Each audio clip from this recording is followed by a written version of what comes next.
Skinner était un psychologue comportementaliste américain qui a utilisé une boîte expérimentale, appelée justement Skinner Box, pour étudier comment le comportement animal pouvait être façonné par des renforcements. Dans le cas des pigeons, le pigeon se trouvait dans une boîte avec un levier ou un bouton.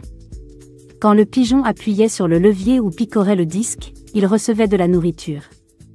Avec le temps, le pigeon apprenait à répéter ce comportement pour obtenir la récompense.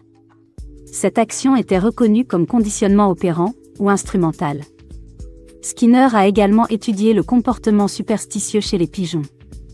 Quand la nourriture était distribuée à intervalles fixes, indépendamment du comportement, les pigeons développaient des gestes aléatoires, comme tourner sur eux-mêmes, pensant que ces comportements étaient la cause de l'arrivée de la nourriture.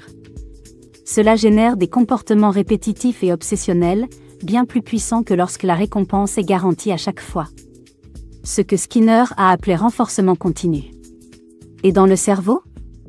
Chez les humains aussi, le renforcement intermittent active intensément le système dopaminergique, le circuit du plaisir, de l'attente et de la récompense. Plus l'issue est incertaine, plus le cerveau est en alerte et impliqué.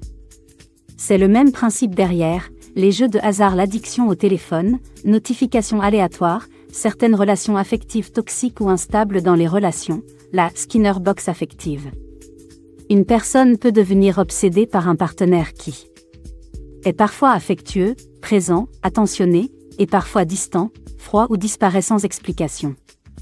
Comme le pigeon, l'autre continue à appuyer sur le levier, c'est-à-dire chercher l'attention, envoyer des messages, espérer, se rendre disponible dans l'espoir de recevoir à nouveau une dose d'amour ou d'attention.